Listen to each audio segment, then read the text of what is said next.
اور کہقباد بڑے بڑے، یہ کیانی کہلاتے ہیں۔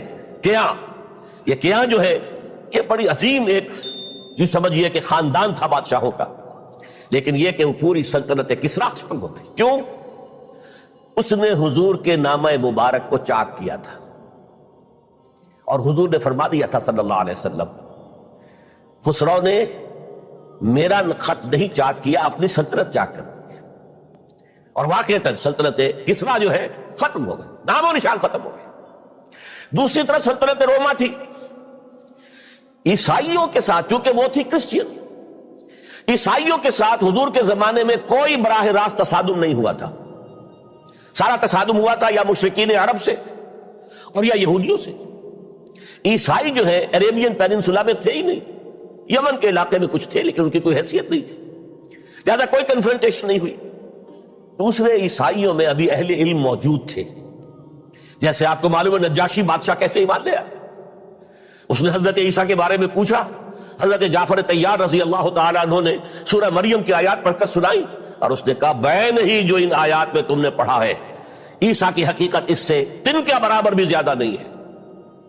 اسی طرح ہرقل نے جب اس کو حضور کا نامہ مبارک پہنچا، اس نے جو بھی پیغامبر آئے تھے ایلچی، ان کا اکرام کیا، احترام کیا۔ وہ عالم تھا، جان گیا کہ یہ نبی آخر الزمان ہے، چاہتا تھا کہ میں ایمان لے آؤں بشرطے کہ میرے سارے درباری سپہ سالار بھی ایمان لے آئیں۔ جیسے کہ سن 300 عیسوی میں پوری رومن امپائر نے عیسائیت اختیار کی تھی، اس سے پہلے وہ بت پرست تھے۔ 300 عیسوی میں سلطنت روما کا جو ایمپرر تھا وہ ایمان لے آیا حضرت عیسیٰ پر۔ اس وقت تک ظاہر بات ہے اسلام حضرت عیسیٰ کا دین تھا، حضور تو ابھی آئے نہیں، حضور کے آنے میں تو ابھی 300 برس باقی ہے۔ وہ عیسائی ہو گیا، پوری مملکت عیسائی ہو گئی، تو وہ نظام جو تھا حکومت کا برقرار رہا، انٹیکٹ رہا۔ ہرقل یہ چاہتا تھا کہ اسی طرح میری پوری سلطنت ایمان لے آئے تو میری حکومت برقرار رہے، لیکن یہ کہ اس کے جو درباری تھے اور اس کے بڑے بڑے جو سپہ سالار اور جرنیل تھے انہوں نے ریجیکٹ کر دیا، اور یہ بادشاہت کی بیڑی اس کے پاؤں میں پڑی رہ گئی۔ ایمان تو نہیں لایا لیکن پہچان گیا تھا حضور کو صلی اللہ علیہ وسلم۔ اور اس سلطنت روما سے پھر آپ کو معلوم ہونا چاہیے کہ مسلمانوں نے اس کی 3 ٹانگوں میں سے 2 ٹانگیں توڑ دی، پورے شمالی افریقہ سے نکال باہر کیا، پورے مغربی ایشیا سے، یہ شام اور ترکی کا علاقہ اناطولیہ نکال دیا، اور اس کی سلطنت محدود رہ گئی یورپ کے اندر۔ تو یہ عظیم کام ہوئے ہیں حضرت عمر رضی اللہ تعالیٰ عنہ کے عہد۔ اب سوچئے یہ عظیم ریولوشن کا بھی کوئی کاؤنٹر ریولوشن ہونا چاہیے تھا کہ نہیں؟ ایرانی بڑے زبردست نیشنلسٹ لوگ تھے، نسل پرست، اپنی نسل پر فخر کرنے والے، ہماری روایات عظیم ہیں، ہم کیخسرو کے وارث ہیں۔ اور آپ کو معلوم ہے کہ آخری جو بادشاہ تھا رضا شاہ پہلوی، وہ چاہتا تھا کہ کیخسرو کے دور کی عظمت اور سطوت کو دوبارہ لے آئے۔ 2500 سالہ جشن اس نے منایا تھا، وہ چاہتا تھا وہی شان میری ہو جائے جو کیخسرو کی تھی۔ یہ جو ان کے اندر نیشنلزم تھا، جب ان کی سلطنت کے پسچے اڑ گئے حضرت عمر رضی اللہ تعالیٰ عنہ کے ہاتھوں، تو ان کے دلوں میں حضرت عمر کی دشمنی، وہ خون کے پیاسے ہو گئے عمر کے رضی اللہ تعالیٰ عنہ۔ میں یہاں آپ کو ذرا ایک حوالہ دے دوں، فردوسی نے جو شاہ نامہ لکھا، حالانکہ وہ مسلمان تھے لیکن چونکہ پرانے ایرانی ذہن کی عکاسی کر رہے تھے، تو انہوں نے جب کہ عرب فوجیں آئی ہیں تو اس نے ایران کا جو اپنے اوپر فخر تھا اس کی ترجمانی کرتے ہوئے لکھا ہے، زشیر شتر خوردنو سوسمار عرب را بجائیست آیت قرار کہ تخت کیارا کنند آرزو تفو برتو ہے کرداں تفو، کہ یہ عرب اونٹنیوں کا دودھ پینے والے، گوہ کھانے والے، یہ گوہ ایک بڑی سی چھپکلی کا جیسا جانور ہوتا ہے جو صحرا کے اندر ہوتا ہے، اور وہ اپنا ایک گھر بنا کر رہتا ہے، اسے کھاتے تھے۔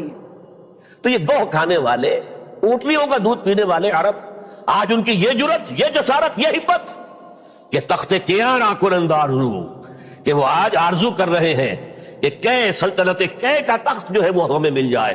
تفو برتو ہے چرخ کردہ تفو، تف ہے تجھ پر اے گردش کرنے والے آسمان، تف ہے تجھ پر۔ لہذا اب کاؤنٹر ریولیوشنری موومنٹس آئی ہے، حضرت عمر کی شہادت اس کا نتیجہ ہے۔ ہرمزان ایک جرنیل تھا اور اس کے جنگی جرائم اتنے شدید تھے ایرانی کے کہ واجب القتل تھا۔ وہ گرفتار ہو کر حضرت عمر کے سامنے پیش کیا گیا۔ حضرت عمر نے فرمایا یہ واجب القتل ہے، اس کی گردن اڑا دی جائے۔ اس کی چالاکی دیکھیے، اس نے کہا امیر المومنین، اے مسلمانوں کے امیر عمر رضی اللہ تعالی عنہ، مجھے ذرا پانی پلوا دیجیے۔ حضرت عمر نے فرمایا پانی لا دو۔ ایک کٹورے میں پانی دے دیا گیا، پھر کہا دیکھیے امیر المومنین، مجھے ضمانت دیجیے کہ جب تک میں یہ پانی پی نہ لوں مجھے قتل نہیں کریں گے۔ فرمایا ہاں ہاں تم پانی پی لو، جب تک یہ پانی تم نہیں پیو گے ہم قتل نہیں کریں گے۔ اس نے وہ کٹورا پھینک دیا۔ نہ اب میں یہ پانی پی سکتا ہوں نہ آپ مجھے قتل کر سکتے ہیں، کیونکہ آپ کا ہے یہ کہ جب تک میں یہ پانی نہیں پیوں گا آپ مجھے قتل نہیں کریں گے۔ اس ہیلے سے جان بچا گیا۔ پھر اس شخص نے ابو لولو فیروز ایک غلام تھا، اسے اس کام کے لیے تیار کیا۔ حضرت مغیرہ ابن شعبہ کا غلام تھا وہ، اور حضرت مغیرہ نے اس سے روزانہ کی ایک اجرت کہ تم کام کرو، مجھے صرف 7 آنے روزانہ دے دیا کرو۔ اس نے آ کر حضرت عمر سے کہا کہ میرا جو آقا ہے مغیرہ ابن شعبہ یہ مجھ سے بہت زیادہ طلب کرتا ہے۔ حضرت عمر نے پوچھا کیا دیتے ہو؟ 7 آنے۔ تم کرتے کیا ہو؟ کہ میں نجار بھی ہوں، میں لوہار بھی ہوں، میں یہ کام کرتا ہوں۔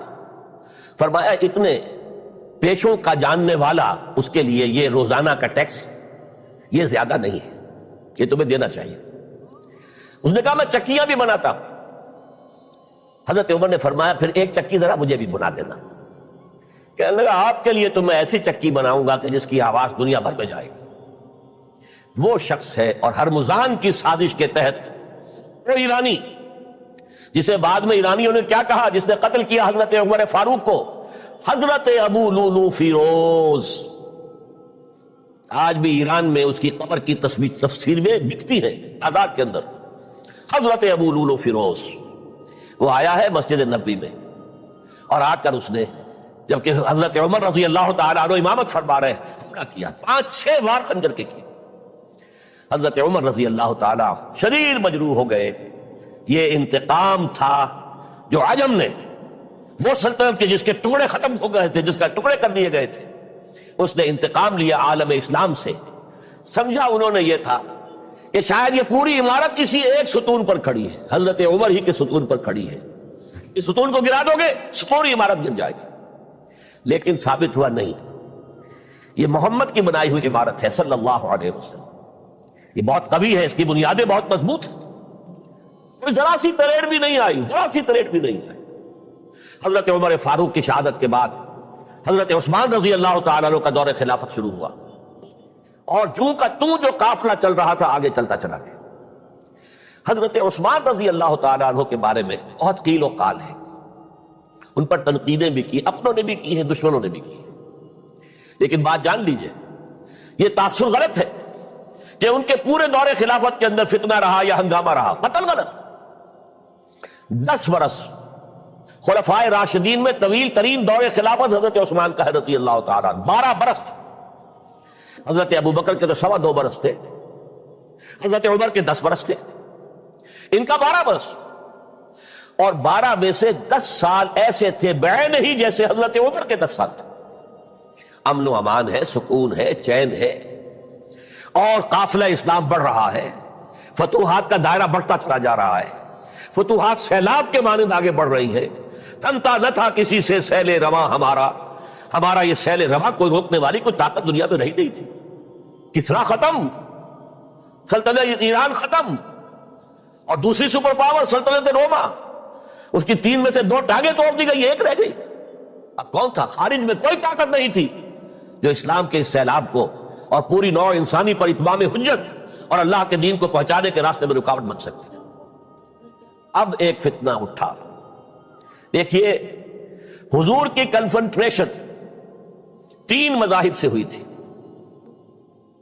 ایک مذہب مشرکین کا، شرک کا قلع کما کر دیا گیا جزیرہ نما عرب سے، ختم ہو گئے۔ انہوں نے کاؤنٹر ریولوشنری موومنٹس اٹھائیں حضرت ابو بکر کے زمانے میں ان کو کرش کر دیا حضرت ابو بکر صدیق رضی اللہ تعالیٰ عنہ، چاہے ہزاروں صحابہ شہید ہوئے۔ اس کے بعد دوسری طاقت کون تھی؟ مذہبی، یہودی۔ یہود کے 3 قبیلے مدینے میں آباد تھے، بنو قینقاع، بنو قریظہ، بنو نذیر۔ 2 کو مدینے سے نکال دیا گیا ان کی بدعہدی کی وجہ سے، حالانکہ حضور نے مدینہ تشریف لاتے ہی ان سے معاہدے کر دیے تھے۔ ان کا میثاق مدینہ یہ در حقیقت ایک پیکٹ تھا، جوائنٹ ڈیفنس آف مدینہ کا۔ مدینہ پر اگر کوئی حملہ کرے گا، اور ظاہر بات ہے یہ کہ امکان تھا کہ مکے والے آ کر حملہ کریں، مشرکین مکہ، لیکن مدینہ کا ہم تحفظ کریں گے مل کر، مسلمان اور یہودی۔ لیکن انہوں نے ہر موقع پر وعدہ خلافی کی۔ پہلے بنو قینقاع نکالے گئے، پھر بنو نذیر نکالے گئے۔ غزوہ احزاب کے موقع پر بدترین جو ہے بدعہدی بنو قریظہ نے کی، اور ان کو بڑی سخت سزا دی گئی، کیونکہ انہوں نے خود کہا تھا کہ ہمارا فیصلہ سعد ابن معاذ رضی اللہ تعالی عنہ جو فیصلہ کر دیں گے وہ ہمارے حلیف ہے، جو فیصلہ کر دیں گے ہمیں قبول ہوگا۔ اور حضرت سعد نے تورات کے حکم کے مطابق فیصلہ کیا کہ ان کے جتنے جوان ہیں وہ قتل کر دیے جائیں۔ بڑی سخت سزا تھی کہ جو دی گئی ہے، اس میں کوئی شک نہیں۔ پھر ان کا اڈا تھا بہت بڑا خیبر میں، وہ نکال دیا گیا، وہاں سے انہیں نکالا گیا، اس کے اوپر مسلمانوں نے قبضہ کیا۔ جیسا کہ میں نے عرض کیا، عیسائیوں سے کوئی کنفرنٹیشن نہیں ہوئی تھی، لیکن ان 2 کے ساتھ ایک مشرکین عرب کا خاتمہ ہوا اور ایک جزیرہ نما عرب سے یہودیوں کا خاتمہ ہوا۔ لہذا ان کے اندر جلن تھی، انتقام کی آگ تھی۔ سب سے بڑا تو حسد تھا کہ 2000 سال سے نبوت اور رسالت ہمارے پاس تھی، موسیٰ سے لے کر عیسیٰ تک علیہ الصلوۃ والسلام، 1400 برس ہماری تاریخ کے وہ ہیں کہ کوئی ایک لمحہ بھی نہیں تھا کہ کوئی نبی موجود نہ ہو۔ نوٹ کیجئے اس بات، حضرت موسیٰ 1400 قبل مسیح میں، اور حضرت عیسیٰ سن عیسوی کا آغاز، ان 1400 سالوں میں مسلسل نبوت بنی اسرائیل میں رہی۔ یہ حدیث ہے بخاری شریف کی، کانت بنو اسرائیل تسوسہم الانبیاء، بنی اسرائیل کی حکومت، ریاست، سیاست کا کام انبیاء کرتے تھے۔ اذا ہلک نبی خلفہ نبی، جب بھی نبی کا انتقال ہوتا تھا ان کا خلیفہ دوسرا نبی ہوتا تھا۔ یہ چین ٹوٹی نہیں، 1400 برس آپ کو معلوم ہے۔ حضرت داؤد بادشاہ بھی ہے، خلیفہ بھی ہے، نبی بھی ہے۔ ان کے بیٹے حضرت سلیمان بادشاہ بھی ہے، نبی بھی ہے، خلیفہ بھی ہے۔ اسی طریقے سے یہ سلسلہ چلتا رہا۔ تورات انہیں دی گئی، انجیل انہیں دی گئی، زبور انہیں دی گئی، بے شمار صحیفے اور دوسرے چھوٹے نبیوں کو دیے گئے۔ لیکن پھر اللہ تعالیٰ نے نبی آخر الزماں کی حیثیت سے محمد الرسول اللہ کو چن لیا، جو اسرائیلی نہیں تھے، جو اسماعیلی تھے، حضرت ابراہیم کے بڑے صاحبزادے حضرت اسماعیل علیہ السلام کی اولاد میں سے۔ اس پر انہیں سخت رنج، حالانکہ وہ پہچانتے تھے حضور کو، ان کی کتابوں میں جو نشانیاں لکھی تھی وہ پوری حضور پر جو ہے متفق ہو رہی تھی۔ قرآن کہتا ہے یعرفونہ کما یعرفون ابناءہم، وہ ایسے پہچانتے ہیں محمد کو صلی اللہ علیہ وسلم جیسے کہ اپنے بیٹوں کو پہچانتے ہیں، لیکن انہوں نے نہیں مانا۔ بدترین دشمن، اشد کی آگ میں جلنے والے، اور آج تک وہی معاملہ ہے۔ ان کی نیچر تبدیل نہیں ہوئی ہے۔ اب جو کچھ قیامت صغریٰ آنے والی ہے مڈل ایسٹ میں، عراق پر حملے کے بعد جو کچھ ہوگا، اس سب کی سازش کس نے کی ہے؟ یہود۔ یہ ساری اسرائیلی سازش ہے۔ بہرحال یہ علیحدہ بات ہو جائے گی۔ اب انتقام یہودیوں کا آیا۔ یہودیوں کو یہ معلوم تھا ہم تعداد میں اتنے کم ہیں اور ڈسپرسڈ ہیں۔ سن 70 عیسوی میں ایک رومن جنرل ٹائٹس، اس نے حملہ کر کے یروشلم بیت المقدس کی اینٹ سے اینٹ بجائی، 1,33,000 یہودی ایک دن میں قتل کیے۔ اور ان کا سیکنڈ ٹیمپل جو تھا، جو حضرت سلیمان نے بنایا تھا، معبد، عبادت گاہ، ہم تو اسے مسجد کہیں گے، مسجد اقصی، لیکن انہوں نے اسے کہا ہیکل، ٹیمپل۔ اس کو گرا دیا تھا نبوکدنضر نے 587 عیسوی میں۔ دوبارہ انہوں نے بنایا، اسے ٹائٹس نے گرا دیا، وہ آج تک گرا پڑا ہوا ہے، آج تک۔ صرف ایک دیوار اس کی سلامت ہے، جسے وہ ویلنگ وال کہتے ہیں، وہاں جا کر ماتم کرتے ہیں، روتے ہیں، پیٹتے ہیں۔ اور اس کو اس وقت سے نکال دیا گیا یہودیوں کو، نکل جاؤ فلسطین سے، بھاگ جاؤ یہاں سے، دفع ہو جاؤ۔ لہذا وہ ڈسپرس ہو گئے، کوئی یورپ چلے گئے، کوئی روس چلے گئے، کوئی ہندوستان چلے گئے، کوئی افریقہ کے ممالک میں چلے گئے، کوئی ایران میں آ گئے، یہ سب اس کو وہ کہتے ہیں ڈایاسپورا، ہمارا وہ دور جس میں ہم دنیا میں منتشر تھے۔ جب پوری دنیا میں منتشر تھے تو ظاہر بات ہے کسی فوجی مہم کے ذریعے سے مسلمانوں سے انتقام لینا ممکن نہیں تھا، لیکن انتقام لیا ایک ایسی سازش کے ذریعے سے، ایک ایسا فتنۃ الکبریٰ بڑا جو ہے برپا کیا ہے، جس کا کہ میں ابھی آپ سے اندازہ کرتا ہوں، جس کے نتیجے میں حضرت عثمان رضی اللہ تعالیٰ عنہ شہید ہوئے۔ اس کو یوں سمجھیے کہ حضور کے دور میں جن لوگوں نے شہادتیں پیش کی، انہوں نے اسلام کو قائم کرنے کے لیے شہادتیں دی۔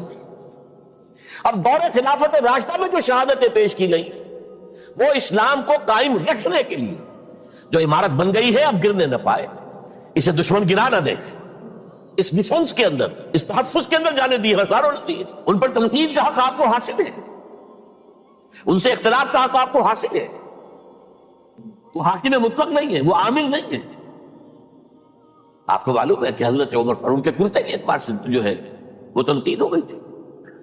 تنقید کرنے والا کون تھا؟ سلمان فارسی رضی اللہ تعالیٰ عنہ، جن کے بارے میں حضور نے فرمایا سلمانو منا اہل البیت، یہ تو ہمارے اہل بیت میں سے، اتنا قریب تھا۔ حضور حضرت عمر خطبہ دے رہے ہیں اور وہ کہتے ہیں کھڑے ہو کر لا سمع ولا طاعہ، نہ سنیں گے نہ اطاعت کریں گے، کلمہ بغاوت ہے۔ تو کوئی ناگواری کا احساس نہیں، سمجھ میں آپ میں بات ہو رہی ہے۔ کیوں کیا بات ہے؟ یہ جو کرتا آپ نے پہنا ہے یہ ان یمنی چادروں سے بنا ہے جو مال غنیمت میں آئی تھی، اور جتنی کا ٹکڑا جو ہے ہر مسلمان کو ملا، اس سے کرتا نہیں بنتا، اور آپ ہے بھی طویل القامت، آپ کا کرتا کیسے بن گیا؟ فرماتے ہیں عبداللہ سے، اپنے بیٹے سے، عبداللہ بن عمر رضی اللہ تعالیٰ عنہ، عبداللہ تم وضاحت کر دو۔ وہ کھڑے ہو کہتے ہیں نہ میرا کرتا بن رہا تھا نہ ابا جان کا، میں نے اپنے حصے کا کپڑا ابا جان کو دیا ہے، اس سے ہی کرتا بنا۔ اللہ نسمع ونطیع، بس اب اس کے بعد آپ فرمائیے، آپ جو کہیں گے سنیں گے اور اطاعت کریں گے۔ یہ متوازن نظام، نہ ڈکٹیٹریت ہے کہ کوئی بول نہیں سکتا، تم اور تمہیں وقت تنقید کر رہے ہیں اور بربرا کر رہے ہیں۔ ایک عورت پکڑ لیتی ہے حضرت عمر کو رضی اللہ تعالیٰ، حضرت عمر نے آرڈیننس نافذ کر دیا تھا کہ اتنے سے زیادہ، اتنی رقم سے زیادہ مہر نہیں رکھا جا سکتا۔ کہ عمر تم کون ہوتے ہو ہمارے حق کے اوپر پابندی لگانے والے؟ جب قرآن میں ہے وَآتَيْتُمْ إِحْدَاهُنَّ قِنْطَارًا، چاہے تم نے اپنی کسی بیوی کو ڈھیروں سونا دیا ہو تب بھی طلاق کی شکل میں واپس نہیں دے سکتے۔ قنطار کہہ رہا ہے، آپ کون ہیں روکنے والے؟ اور حضرت عمر فرماتے ہیں آج ایک عورت نے عمر کو دین سکھایا، آرڈیننس واپس۔ اسی طریقے کا معاملہ حضرت عمر کا یہ اجتہاد تھا کہ یہ جو زمینیں اتنی بڑی بڑی جو ہے، سواد، عراق، ایران، مصر، سب فتح ہو گئے، چند ہزار صحابہ۔ اب مطالبہ یہ تھا کہ یہ مال غنیمت ہمارے اندر تقسیم کر دیجیے، جیسے حضور نے غزوہ خیبر میں جو زمینیں تھیں یہودیوں کی وہ مجاہدین میں تقسیم کر دی تھی۔ دلیل موجود، دلیل بھی سنت رسول سے ہے صلی اللہ علیہ وسلم۔ حضرت عمر کی حکمت کچھ اور کہہ رہی ہے۔ یہ بات تو میں اپنے انداز سے کہہ رہا ہوں کہ اگر ایسا ہو گیا تو تاریخ انسانی کی سب سے بڑی جاگیرداری قائم ہو جائے گی، اتنے بڑے بڑے رقبے جو ہے صحابہ کو مل جائے گا۔ لیکن انہوں نے جو بات بیان کی وہ یہ تھی اگر یہ سارا تقسیم ہو گیا تو بعد میں آنے والوں کے لیے کیا رہے گا، اور جو فوجیں اب ہمیں پورے نظام کے لیے رکھنی پڑے گی ان کو کون سپورٹ کرے گا، ان کے لیے کہاں سے خرچہ آئے گا؟ تو انہوں نے طے کیا کہ یہ مال جو ہے مال فے ہے، یہ بیت المال کا ہے۔ جو مال غنیمت ہے وہ صرف وہ ہوگا جو عین محاذ پر حاصل ہوا ہے، ہتھیار ہیں یا بھیڑیں بکریاں ہیں یا اور جانور ہیں، یا وہاں پر جو پکڑے جائیں گے قیدی وہ غلام ہوں گے، وہاں پر اگر عورتیں ہوں گی پکڑی جائیں گی، خریدیں ہوں گی۔ یہ نہیں کہ پورے ملک جو ہے وہ غلام بنا دیے جائیں اور پورے ملک کی جو زمینیں تقسیم کر دی جائیں۔ بعض صحابہ کھڑے ہو گئے نہیں۔ اب حضرت عمر نے ٹریبونل قائم کیا ہے، 5 صحابہ اوس میں سے 5 خزرج میں سے بیٹھ جائیے، وہاں اپنا بھی وہ پیش کیا نقطہ نظر، باقی لوگوں نے بھی کیا، وہ ٹریبونل نے فیصلہ کیا کہ عمر کی رائے صحیح ہے رضی اللہ عنہ۔ یہ نظام سید القوم خادمہم، یہ اگر کوئی کہتا، اگر یہ مثالیں نہ ہوتی تو کہتے کیا تمہارا دماغ خراب ہوا ہے، یہ شاعری تو تم نے اچھی کر دی ہے، سید القوم خادمہم کبھی ہوا ہے؟ لیکن عمر نے بڑھ کے دکھایا، رات کے گشت پر ہے اور ایک عورت کے کراہنے کی آواز آئی ہے، معلوم ہوا کہ درد ذہن میں مبتلا ہے اور کوئی اس کے اٹینڈ کرنے والی کو فاطمہ نہیں، گھر سے گئے ہیں فرسٹ لیڈی اپنی اہلیہ کو لے کر آئے ہیں، انہوں نے اٹینڈ کیا ہے، اور اس کے بعد بچہ ہو گیا تو اندر سے ان کی اہلیہ کا امیر المومنین مبارک کو بیٹا ہوا ہے۔ ایک اور دفعہ اسی طریقے سے گشت پڑتے، ایک گھر میں سے بچوں کے رونے کی آواز آئی، معلوم کیا کہ خاتون اور بچے ہیں، کھانے کو کچھ ہے نہیں۔ اس خاتون نے کہا میں نے یہ آگ کے اوپر جو ہے ہانڈی رکھی، اس میں پانی ہے، اور بچوں کو میں بہلا رہی ہوں کہ کچھ پک رہا ہے، ٹھہرو ذرا صبر کر لو، اسی طرح سو جائیں گے بھوکے۔ کانپ گئے، گئے بیت المال سے اور بوری گندم کی لے کر اپنے کندھے پر، اپنے غلام سے کہا میرے کندھے پر رکھو، میں لے چلتا ہوں حضور۔ نہیں، قیامت کے دن تم میرا بوجھ نہیں اٹھا سکو گے۔ اور وہ اپنے کندھے پر لاد کر لائے اور وہاں کھانا تیار کروایا، بچوں کو کھلایا۔